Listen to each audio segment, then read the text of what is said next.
Good day, one and all, especially to my PE instructor, Mr. Rick Anthony Arpileda. Have a good day, sir.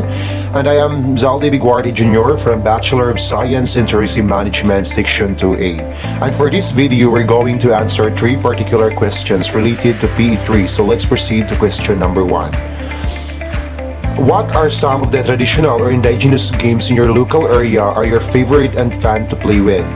To answer that question, traditional Filipino games are social games or team building activities. But due to the scarcity of materials to make toys, Filipino children in many rural areas use their ingenuity instead. They innovate playthings out of anything they can find around their homes or in the neighborhood. And practically speaking, actually, there are kind of traditional or indigenous game in my local area. But one of my favorite traditional or indigenous games in my local area is the Abdajang. Okay, question number two. What traditional or indigenous games do you think children used to play in your local area?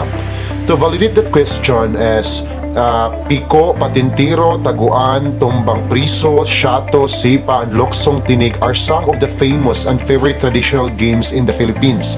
Traditional Filipino sports are games that are being played by Filipino kids with the use of native materials and instruments. But some of the traditional or indigenous games where children played in our local area are Basketobre, Lambazog, Taxi, Ibo, Tagu-Taguan, and mostly they played the Abdajang. Okay, the last question, question number three. Do you share social values when you play games with your peers? Which values are most important to you and why? Well, to validate that question, yes. As for me, the most important values when you play games with your peers is being honest and fair.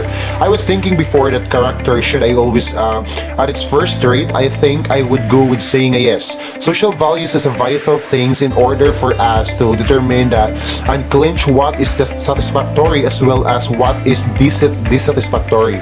When I was a kid, I used to play and have fun with my friends and I did treasure it up to this present day. Now, when I mean sharing social values to my peers, I think I'm not the only one who shared these values, but each of us. Honesty and fairness. That's all. Thank you.